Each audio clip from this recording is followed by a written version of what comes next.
Hi viewers, ভুট্টা চাষের একটি গুরুত্বপূর্ণ কথা আপনাদের সাথে শেয়ার করতে আসলাম। সেটা হচ্ছে ভুট্টা কোপানোর যে বিষয়।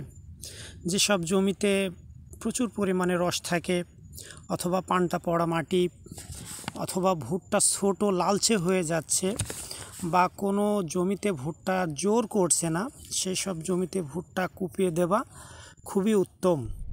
সাধারণত ভুট্টা কোপানো ছোটোবেলাতেই উত্তম, কেননা গাছ ছোট থাকতে তার শিকড়ের গভীরতা কম থাকে এবং শিকড়ের বিস্তার কম থাকে। সো এমন অবস্থায় অবশ্যই ভুট্টা কোপানো উত্তম, তা না হলে ভুট্টার ক্ষতি হওয়ার সম্ভাবনাই বেশি।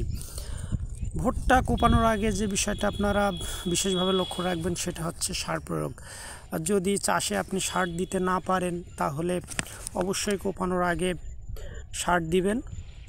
আর ভুট্টা কোপানোর কিছু উপকারিতাও আছে, সেটা হচ্ছে আগাছা দমন, জমিতে আলো বাতাসের পর্যাপ্ততা, পোকামাকড়ের আক্রমণ কম, ইভেন যে ছোটোবেলাতে যে ভুট্টার গাছ কেটে দেয় যে একটা লেদা পোকা, সেটা অবশ্যই আক্রমণ কমে যায়। এই জন্য যারা বিশেষ করে নাবি ভুট্টা, তাদের জন্য কোপানো খুবই উত্তম, কেননা তাদের সময়টা একটু বেশি পিছিয়ে গিয়েছে।